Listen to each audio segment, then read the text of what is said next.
सभी साथियों को भाई सबसे पहले तो राम राम। उम्मीद करता हूँ आप सभी स्वस्थ होगे, ठीक होगे। और काफ़ी लंबे टाइम बाद लाइव आए। हाँ, कम से कम 7-8 दिन से परिवार के साथ बाहर था। जो भी साथी जुड़ता जाओ, जुड़ने के साथ साथ आप सभी साथियों से मेरी एक पर्सनली रिक्वेस्ट होगी, ये देश की सुरक्षा के लिए ये बात है, पहले गौर से समझना। समझने के साथ साथ आप लोगों को लगता है मैं ठीक बोल रहा हूं, इस वीडियो को ज्यादा से ज्यादा शेयर करके हिंदुस्तान की हर एक एजेंसी थी, हिंदुस्तान की सरकार थी, हिंदुस्तान की सरकार में जितने भी नेता मंत्री बैठे हैं, चाहे पक्ष का हो चाहे विपक्ष का हो, सबके कानों तक एक बात पहुंचनी चाहिए। पहले तो आप लोगों को मैं बता देता हूं मुद्दा क्या है। एक तो जो हिंदुस्तान की मीडिया है, सविता रही है मेरी बड़ी बहन के चरणों में राम राम। हिंदुस्तान की मीडिया एक मशहूर होने के लिए, टीआरपी बढ़ाने के लिए इतनी नीच, इतनी ओछी हरकतां पागी जिनको और कुछ मुद्दा ही नहीं मिलता। सरकार की गोदी में बैठकर सरकार का खाना, सरकार का पीना, सरकार का गुणगान करना। अब आते काम की बात पे। जो औरत अपने देश, अपने मुल्क, अपने पति की नहीं हो सकती, वो सचिन की कैसे हो जाएगी? सीमा सचिन के प्यार से हमें कोई लेना देना नहीं है, ना हमें कोई दिक्कत आपत्ति है। हमें देश की असुरक्षा की चिंता है। याद है या नहीं है, सरकार को बता देना चाहता हूं, इसका भाई पाकिस्तान आर्मी में है। जो लड़की हमारे यहां आई है, इसका भाई पाकिस्तान आर्मी में है। एक मुख्य बात आप लोग शायद भूल गए होंगे, याद नहीं, याद दिला दूं। पाकिस्तान ने बहुत पहले धमकी दी थी कि आने वाले समय में हर एक डिपार्टमेंट में पाकिस्तान का अधिकारी हिंदुस्तान के अंदर होगा। समझे आप? और जो हमें यह लगता है जो जल्दी सपना भी पूरा करेगा। क्यों करेगा? सीमा नाम की जो औरत है, 4 लड़के ले आई है साथ में, और जिस तरीका इसका स्वागत किया जा रहा है, जिस तरीका इसको माला पहनाई जा रही है, आने वाले वक्त में याद रहे ये औरत, इसको हो सकता है सरकार कोई सरकारी नौकरी भी दे दे, हो सकता है इसको कहीं से चुनाव भी लड़वा दे। ये मेरा हिंदुस्तान है। 8 गोड्डे मारे पीले हो लिए, काले हो लिए, मेहनत कर कर, संघर्ष कर कर हमें तो बताते हैं सरकार का विरोधी, सरकार का दुश्मन। और एक औरत जो हमारा दुश्मन देश है पाकिस्तान, पाकिस्तान से दुबई, दुबई से नेपाल और नेपाल से हिंदुस्तान में एंट्री करती है। सबसे बड़ा सवाल देश की हर एक एजेंसी से, इसका मतलब जो आतंकवादी हैं वो भी ऐसे देश के अंदर एंट्री करते होंगे। और उसकी एंट्री करवाने पर पहले तो एक बात को गौर से समझना, वो जो औरत है वो अनपढ़ है। उसने अपने पति पर आरोप लगाया है उसका पति उससे प्यार नहीं करता, बिना प्यार करे तो उसके 4 बच्चे होंगे। उसके बाद दोनों 5वीं तक पढ़े हैं। सीमा भी हैदर भी, सीमा हैदर जो है उसको इंग्लिश भी आती है। आप लोगों को पता होगा 5वीं तक कौन सा बच्चा इंग्लिश सीखता? उस उम्र का, आज के बच्चा की बात नहीं करे, जिस उम्र की वाह है। दूसरी बात, वह मुस्लिम है, उसको कलमा याद नहीं, न कोई सूर है याद, न कोई आयात याद। वह नमाज, रमजान नमाज पढ़ती थी रमजान के समय, लेकिन अब भूल गई, उसको कुछ भी याद नहीं है। दूसरी बात, उसका पति प्यार नहीं करता, खर्चा नहीं देता, लेकिन फिर भी 12 लाख की जमीन बेच कर वह इंडिया आएगी। सोचने की बात है। सबसे बड़ी बाई रोड पाकिस्तान से दुबई, दुबई से नेपाल, नेपाल से फिर इंडिया में। कुछ लोग बता रहे हैं उसके पास एक नहीं, ज्यादा तो फोन है, 3-3, 4-4 फर्जी पासपोर्ट हैं। एक क्या कोई अनपढ़ औरत, मैं गारंटी देता हूं हिंदुस्तान की औरत को पूरे हिंदुस्तान में घूम के दिखा दो। अनपढ़ औरत की बात हो रही है, पढ़ी लिखी की नहीं। कोई अनपढ़ औरत जम्मू कश्मीर ले लद्दाख का जाके दिखा दो। मैं हरियाणा से आया हूं, आता हूं हरियाणा से, मैं अभी जम्मू कश्मीर ले लद्दाख से आया हूं। मेरे को पता है हम पढ़े लिखे होते हुए भी क्या क्या मजबूरियां होती, क्या क्या सवाल जवाब होते हैं। अरे एक अनपढ़ औरत है, विदेशी, मतलब हमारे दुश्मन देश से हिंदुस्तान में एंट्री करगी।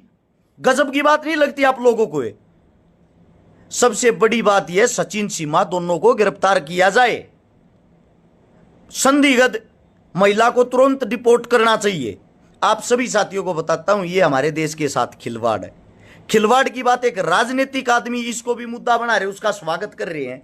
उसका क्या, उसके बैकग्राउंड के बारे में आप कुछ भी नहीं जानते या जानना नहीं चाहते, या जानबूझ कर हमें मूर्ख बना रहे हो। पबजी गेम खेल के लोगों के सवाल है, पबजी गेम खेल के क्या सकीना नहीं आ सकती? जब तारा सिंह वहां जाके, तारा सिंह को नलका उकाड़ने की क्या जरूरत थी? जब पबजी गेम खेल के सकीना यहां आ सकती थी इसी की तरह। अब सबसे बड़ी जो बात आती, वो बड़ी चीज यह है, आप सभी साथियों को बता देता हूं, यह हमारे देश का दुर्भाग्य है। दुर्भाग्य की बात यह है, हिंदुस्तान की जो बेटियां इंसाफ मांग रही थी, उन पर लाठी चार्ज करे, लठ मारे, अनंत गिनत सवाल जवाब करे गए। और एक औरत जो हमारे यहां आ रही है, मीडिया बार बार उसके इंटरव्यू कर रहा है, सोशल मीडिया उसकी पीठ थपथपा रही है, देश उत्सव मना रहा है। नो डाउट अच्छी बात है भाई, आप अंधे हो रहे हो, आपको हिंदू मुस्लिम करना है। अगर यही औरत यहां किसी अब्दुल के पास आई होती, 100% इस औरत की फांसी होती, उस अब्दुल की फांसी होती। क्यों? देश को सिर्फ हिंदू मुस्लिम करना आता है। अब जो वह हैदर है, उसको यहां लाके जो सीमा बना दिया। एक बात आप लोगों ने कभी सोची है? एक बार सोच के देखना, वो फराटेदार इंग्लिश बोल रहा है, कंप्यूटर चलाने की भी नॉलेज है, 5 पासपोर्ट है भाई, माफी चाहूंगा 3 नहीं, 3 मोबाइल फोन, सिम कार्ड, और भाई दुबई से नेपाल, नेपाल से हिंदुस्तान आना, माम बॉर्डर देखने जा, हमारी पिंडी कापा, कदे हमारे पे को गलती हो जाए, जानबूझ का हम अंदर ना करते। अरे एक औरत इतनी बहादुर, इतनी नीडर, वो बाहर से यहां आगी। इंटरव्यू में जो यहाँ का सचिन, उसका फेस देखा आप लोगों ने? वो कहीं से भी आप लोगों को थोड़ा बहुत भी नॉलेज वाला बंदा लगता है? एक अनपढ़ लड़का इतनी दूर कैसे बातें कर लेगा, कैसे प्यार कर लेगा? ये सवाल सोशल मीडिया के माध्यम से ही सरकार से पूछे जा सकते हैं। सोशल मीडिया से बड़ी कोई ताकत नहीं। अगर आप भी अपने मुंह पर टेप लगा लोगे तो मैं ये पूछना चाहता हूं, पत्रकार इनके, सरकार इनकी, शासन इनका, प्रशासन इनका, फिर ये सवाल ये जवाब कौन करेगा? एक सोशल मीडिया इकलौती ऐसी चीज है, याद रखो एक चीज को, जो ये हिंदू का पट्टा बांध कर घूम रहे हैं। मेरे हिंदू भाइयों, सबसे पहले तो आप लोगों को एक बात बता देता हूं, जो एक गुणगान कर रहे सचिन हिंदू के पास आई, स्वागत में माला पहना रहे, सबसे बड़ा सवाल मेरा, हिंदुस्तान के अंदर हिंदू कौन है? क्या कोई बता सकता है? हरियाणा के अंदर जाट आरक्षण हुआ था, जाटों को जाटों की संज्ञा देकर पीटा गया था, वो जातिगत दंगा था। राजस्थान के अंदर गुज्जर आरक्षण हुआ था, गुजरों को आप किसी सरकार ने पीटा था, याद है? मुंबई के अंदर मराठा आंदोलन हुआ था, मराठों को ही सरकार ने रोड के ऊपर गिर के पीटा था। गुजरात के अंदर पटेल आंदोलन हुआ था, पटेलों को वहां घेर के पीटा गया था, याद है? उत्तर प्रदेश के अंदर रिकॉर्ड निकालो, पिछले 5 साल में 2700 कुछ इनकाउंटर हुए, 2500 उनमें से पंडित मारे गए हैं, सिर्फ पंडित। उत्तर प्रदेश के अंदर दलित समाज की बेटी का बलात्कार होता है, और बलात्कार होने के बाद सरकार चिल्लाती है सीबीआई जांच हो, सीबीआई जांच। सीबीआई जांच के बाद वो बलात्कार सही साबित होता है। क्या सरकार ने दिखाया? जाट, ब्राह्मण, गुज्जर, मराठे, दलित, यार कोई भी हिंदू नहीं, सबको ये खा रहे हैं, सबको ये पीट रहे हैं। कौन सा ढोल बजा रहे हो तुम लोग हिंदू वाला? आखिर हिंदू है कौन? क्या कोई बता सकता है? आप सभी साथी इतने अंधे हो गए क्या? सरकार की भावनाओं में इतने अंधे बह जाते हो? जाटों का वोट बैंक हरियाणा में सबसे ज्यादा है। जाटों को बदनाम कर दिया 35 का नारा देकर। एक आदमी ने, सिंगल एक पर्सन ने, इनके एक एमपी ने,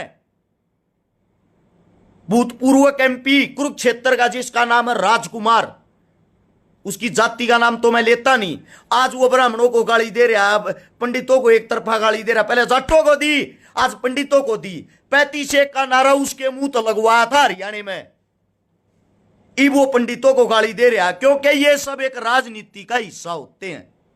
और वही आदमी भाईचारे को तोड़ने वाला, जब गोवाना से उसने चुनाव लड़ा, गोवाना में आकर रुके मारा था, जूता बाटा का, लोहा टाटा का, छोरा जाटा का दुनिया में मशहूर है, क्योंकि उस वक्त उसको जाटों की वोट चाहिए थी। लड़ते रहो जाट ब्राह्मण राजपूत गुज्जर, इस समय यार शर्म और दुर्भाग्य की बात, देश के लिए इतने बड़ी बात, एक औरत अनपढ़ जो अपने आप को बताती है वो भारत देश के अंदर एंट्री कर जाती है। क्या बड़े बड़े आतंकवादी नहीं आ सकते?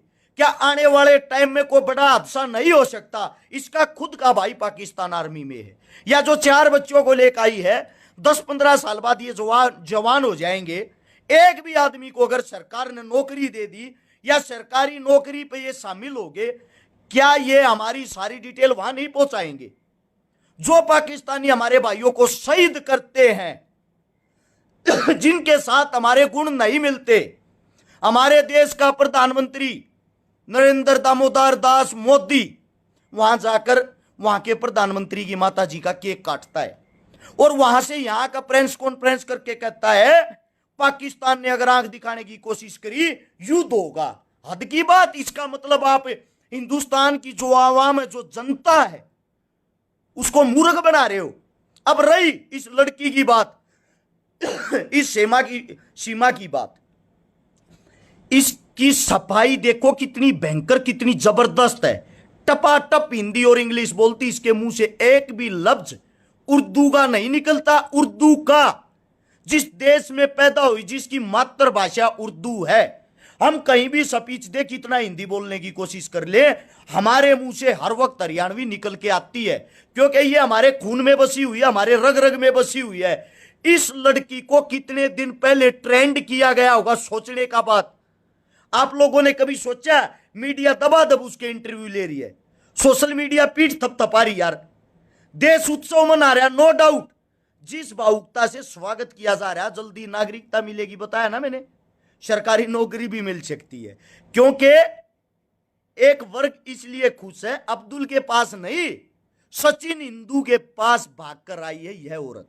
लेकिन टोटली फेलियर है देश के लिए, सुरक्षा एजेंसियों के लिए, सरकार के लिए, एनआईए के लिए, सेना के लिए, रा के लिए, सीबीआई के लिए।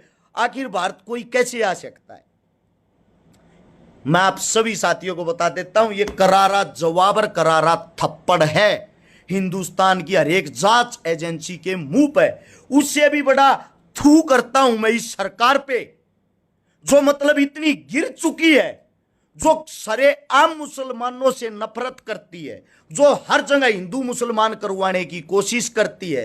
वो एक मुस्लिम विदेशी दुश्मन की लड़की को हमारे देश में कैसे रख सकती है, कैसे फना दे सकती है? इससे बड़ी गंदी राजनीति क्या होगी? आप हिंदुस्तान के मुसलमानों से तो नफरत करते हो, हिंदुस्तान के मुसलमानों को गालियां देते हो, हिंदू मुसलमान करा के लोगों को आपस में दंगे करा के लड़ाते हो, और एक पाकिस्तान लड़की को फना दे रहे हो, उसका स्वागत कर रहे हो। उससे भी बड़े अंधे ये आवाम, ये जनता है जो चुपचाप इस बात को सह रही है। आगे आने वाले समय में हिंदुस्तान के लिए यही लड़की बहुत बड़ी दुश्मन साबित हो सकती है, और फिर उस टाइम मांगते रहना माफी, उस टाइम करते रहना माफ। हर चीज को राजनीति से मत जोड़ो, रिक्वेस्ट है। पुलवामा में गया था, जम्मू कश्मीर में गया, पाकिस्तान बॉर्डर पे मैं गया, ले लद्दाख से लगभग 100 किलोमीटर आगे, जहां पे भारत चीन युद्ध हुआ था, जो आई रेजिमेंट अपना हक मांग रही है, जिसने वो युद्ध बड़ी बहादुरी से लड़ा था, जहां हमारे 120 सैनिक थे, दुश्मन सैनिक 2500 थे, हमारे 113-14 सैनिक शहीद हुए थे। आई रेजिमेंट के अकेलों ने 2500 आदमियों को भगा दिया था, मार गिराया था। युद्ध 1962 के नवंबर में शुरू हुआ, जनवरी फरवरी तक तो दिल्ली सरकार को यह भी नहीं पता था हमारी सेना युद्ध लड़ रही। जो हमारे शहीद हुए सैनिक, उनकी लाश को 4 महीने बाद लेके आती है कौन? हिंदुस्तान की सरकार। वहां पे एक मेमोरियल बना हुआ है, कभी उसको जाके देखने का मौका मिले तो रोंगटे खड़े हो जाएंगे। उन आई रेजिमेंट के शेरों को उनकी चिता जलाने के लिए लकड़ी तक नसीब नहीं हुई। वहां का जो सीए था, उस सीए ने वहां मौके पर पहुंचकर जितने भी उड़द तख्त थे, मेज थी, फर्नीचर था, कुर्सी थी, उनको तोड़ के उन सभी का अंतिम संस्कार किया गया। उस सेना का उस वक्त का जो मॉनिटर था, कैप्टन था, वो था भैरव सिंह। कभी वहां जाके देखना, रोंगटे खड़े हो जाएंगे। हिंदुस्तान चीन के बीच में वहां पे एक सफेद टेंट लगा हुआ है। मैंने सैनिकों से पूछा यहां क्या होता है, उन्होंने बताया हिंदुस्तान और चाइनीज सैनिक आपस में मीटिंग करते हैं, आपस में वार्तालाप करते हैं, और सरकार जो हमें कहती है वो हमें बयान देना पड़ता है जबरदस्ती। यहां वहां बैठ के बयान देना पड़ता है। सरकार ने यह कह दिया आक्रामक बयान देना है, जो भारत चीन की लड़ाई में चली। असलियत यह है कोई लड़ाई नहीं है, ना भारत लड़ना चाहता ना चीन। बॉर्डर पर जाके देखो, टीवी फोना में नहीं। भारत पाकिस्तान की सीमा पर गारंटी देता हूं, पुलवामा के बाद रिकॉर्ड निकाल के देखो, असलियत में क्या कोई अटैक हुआ है? नहीं हुआ ना। पुलवामा कब हुआ था? पुलवामा जब हुआ था जब चुनाव था, सरहद पर तनाव है। अरे चेक जाक करो कहीं जाके, हिंदुस्तान में क्या चुनाव है? जब जब हिंदुस्तान में चुनाव होता, सरहद पर तनाव होता है, वहां बलि का बकरा बना दिया जाता है, फौजियों को शहीद करवा दिया जाता है। फिर उनकी लाश पर राजनीति करने के लिए जिस एरिया का वो फौजी होता है, हमारे एमपी एमएलए जाते हैं, वहां जाकर घोषणा करते हैं। शहीद तो उसको मानते ही नहीं। मृत सैनिक को 1 करोड़ रुपया हमारी सरकार की तरफ से, वहीं उस शहीद के पलड़ पर लोग तालियां पीटते हैं। वाह नेताजी कमाल कर दिया। अरे नेताजी की ऐसी की तैसी, यो नेताजी थारे एक लाल न खा गया, वो दिखाई नहीं देता क्या? इस 1 करोड़ से वो इंसान वापिस आ जाएगा। नेताजी अपनी राजनीति चमका के उस एक लाश के कारण वो प्रचार करता है। हमने शहीद की पत्नी को सिलाई मशीन दी, 1 करोड़ रुपया दिया, हम शहीदों का इतना ख्याल रखेंगे। अरे ख्याल रखने वाले हो तो इनको शहीद करवाते ही क्यों हो? जीते जी इंसान की कदर नहीं, मरने के बाद उसकी लाश को बेच देते हो। जब मैं ये बातें बोलता हूं, मेरी बातें आप लोगों को बुरा लगती है? सबसे बड़ा सवाल है सीमा सचिन, आप सभी साथियों से विनती है, 6,500 आदमी आप लाइव देखने लग रहे हो, आप लोग भी अंधे हो गए क्या? इस देश का एक आवाम, एक जनता भी मर गई क्या, जो सवाल जवाब नहीं कर सकती? हर एक साथी सरकार से सवाल जवाब करे, एक पोस्ट डाले सीमा सचिन के बारे में, जो आप लोगों की आत्मा, आप लोगों का दिल कहता वो लिखकर, अगर सही है सही, गलत है गलत। एक भाई ने लिखा, अशरफ अली ने अरेस्ट शिकारा नेक्स्ट मंत्री इन हरियाणा सरकार। भाई साहब ये सपने में भी नहीं हो सकता। सच्चाई बोलने वालों की कोई कीमत नहीं होती, हकीकत बताने वालों की कोई कीमत नहीं होती। बुरा जो आदमी साची कहेगा वो आंख मांगड़ी ही मारे, किसे ना अच्छा ना लागता। अच्छा वो लागे चिकनी चुपड़ी बात करे, सुबह से शाम तक कम से कम 2 ट्रक झूठा के लोगा में खाली करे, वो अच्छा लगा ही न। हिंदुस्तान का बाढ़ के कारण, बरसात के कारण, हिमाचल प्रदेश का, जम्मू का, कश्मीर का, लेह का, लद्दाख का, हरियाणा का, पंजाब का विनाश होने लग रहा है। वो मुद्दा इस गवर्नमेंट को, इस न्यूज पत्रकारों को दिखाई नहीं दे रहा। 1300 रोड समाप्त हो गए, दुनिया भर के पुल फ्लाईओवर टूट गए, नदियां उफान पर हैं, हमारे देश का विनाश होने लग रहा है। वे चीजें नहीं दिखती, इनको दिखाई देता है सीमा सचिन का प्यार। हद की बात यार, बेशर्मी की हद है ये। मैं भाई 6,500 आदमियों से एक विनती करता हूं, एक गुजारिश करता हूं, अगर तुम इस वीडियो ना 10-10 ग्रुपा में भी शेयर करो हो तो डायरेक्ट या 65-66,000 आदमी आती चली जा है। हो सकता है किसी न किसी 10% की भी आंख खुलेगी, वे 10% और लाइव आएंगे या पोस्ट गिरेंगे, इस बात को आगे बढ़ाएंगे। हर हाल में हमारे देश की हमें सुरक्षा चाहिए। जब हमारे देश के ही अंदर हमारे आतंकवादी, हमारे दुश्मन एंट्री कर जाते हैं, हम अपने आप को, अपने बच्चों को सुरक्षित कैसे रख सकेंगे? सोचने की बात है, गौर करने की बात है। हमें नहीं चाहिए ऐसा प्यार व्यार। एक अनपढ़ 5वीं क्लास पास, वो सचिन, वो मतलब इसमें कौन सी क्वालिटी थी भाई जो उससे प्यार हो गया? कैमरे के सामने देखो, इस लड़के ने बोलना नहीं आता, चलना नहीं आता, इसके अंदर कोई गुण नहीं, कोई एक्टिविटी नहीं। ये मानता हूं शरद के पास अगर कोई किसी लड़की को फंसा सकता है, कम से कम वो चालू टाइप का तो हो, उसके अंदर कोई हुनर, कोई क्वालिटी तो हो। क्वालिटी मायने रखती है।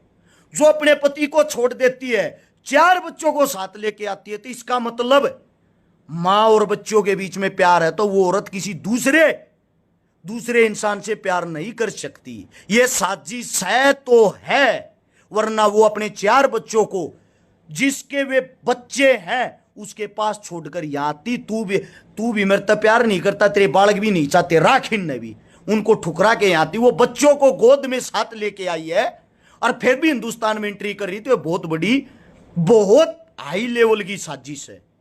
हाथ जोड़कर रिक्वेस्ट है, इस चीज पे कार्रवाई की जाए। हम कार्रवाई चाहते हैं, उस औरत को वापस डिपॉजिट किया जाए, और डिपॉजिट भी जब किया जाए उसके अंदर की सारी बातें निकाली जाएं। वो क्या लेने आई थी, किस चीज की, उसको इंक्वायरी चाहिए थी बाद में, ताकि बाद में पता चले एक औरत हिंदुस्तान में खलबली मचाएगी और हिंदुस्तान उसका प्रचार कर रहा, पत्रकारों को बुलाकर माला पहनाकर स्वागत करके। यानी कि हम लोग तो विपक्षी, विरोधी, आप लोगों के दुश्मन। अगर हम कुछ बोलते थे, हमें यह शिक्षा दी जाती थी पाकिस्तान चले जाओ। अब पाकिस्तानी हिंदुस्तान में आ रहे, उनका स्वागत मालाओं के साथ, फिर लड़ाई किस बात की रहेगी? भूल गए? पाकिस्तान बार बार हमारे फौजियों को खाता है, बार बार हमारे पर हमला करता है, बार बार हमारे पर कमिटमेंट करता है, और आप उन्हीं को अपने देश के अंदर फना दे रहे हो। एक नवजोत सिंह सिद्धू भारत पाकिस्तान के भाईचारे को बढ़ाने के लिए पाकिस्तान गया था। पाकिस्तान जाके उसने एक गुरुद्वारा है जिसके रास्ते खुलवा दिए, जहां हिंदुस्तानी भी जा सकता है, पाकिस्तानी भी जा सकता है। उसने भाईचारा बनाने की कोशिश की, लेकिन उसको जेल में भी डाल दिया, उसको विरोधी भी घोषित कर दिया, उसको पाकिस्तानी भी घोषित कर दिया। क्यों? क्योंकि उस वक्त नवजोत सिंह सिद्धू ने कांग्रेस ज्वाइन कर रखी थी, वो विरोधी और विपक्षी पार्टी का था। और एक पाकिस्तानी औरत हिंदुस्तान में आती है तो हिंदुस्तान की सरकार उसका स्वागत करती है। वो दिन दूर नहीं, ऐसी ही औरत देख लेना आने वाले टाइम में कितने एमएलए में एमपी बनी पाओगी, और वह उड़े मोदी जी की काख तले बैठेगी कुर्सी घाल के, और वह पाकिस्तानी औरत हमारे फैसले लेगी। इससे बड़ा देश का दुर्भाग्य क्या हो सकता है? सोच के देखो। मतलब दुश्मन का स्वागत, जो फूटी आंख हमें नहीं सुहाता, उसको हिंदुस्तान की आवाम, हिंदुस्तान की सरकार, हिंदुस्तान के पत्रकार हीरो बनाने पे लगे हुए। फिर किस चीज के लिए सुरक्षाएं बढ़ा रखी हैं भाई? ये बॉर्डर पर तार वार उखाड़ दो, आन दो सब न सरेआम, आन दो और जान दो। फिर किस चीज के ड्रामे रह गई? ये ज्यादा लंबी चौड़ी बात होगी। मैं समझा आप लोगों को थक लिया हूं, मेरा कोई मन भी नहीं था लाइव आऊं। जो आप 8,000 आदमी लाइव देखो, बार बार एक ही रिक्वेस्ट कर रहा हूं, हाल फिलहाल 8,000 आदमी लाइव देखा, जो बहुत ज्यादा संख्या होती। नीचे शेयर का बटन होगा, उसको दबाओ, दबाते ही राइट हैंड को लेकर पाओगा ग्रुप, उस ग्रुप के ऊपर दबा दो, फीचर बदल गए यहाँ पे। उसमें जितने भी ग्रुप आएंगे 10-10 ग्रुप में इस वीडियो ने तुरंत शेयर कर दो, ताकि यह वीडियो हर एक अधिकारी तक, सरकार के नेता मंत्री तक, सरकार की आवाम, सरकार की जनता तक पहुंच जाए। क्योंकि आप लोगों के कोई पत्रकार नहीं, आप लोगों का कोई नहीं है, जनता ही जनार्दन है। जनता का अगर कोई है तो आप लोग ही हो। मैं एक हिंदुस्तानी नागरिक, हिंदुस्तानी बेटा होने के नाते मेरा ये फर्ज बनता था इस चीज के लिए आवाज उठाऊं। बाकी आप लोगों को जो अच्छा लगता है वही अच्छा है। सभी साथियों को राम राम। ये लंबी चौड़ी बात होगी, आप लोगों का ज्यादा समय लगा है उसके लिए माफी। जय हिंद, मिलते हैं जल्दी।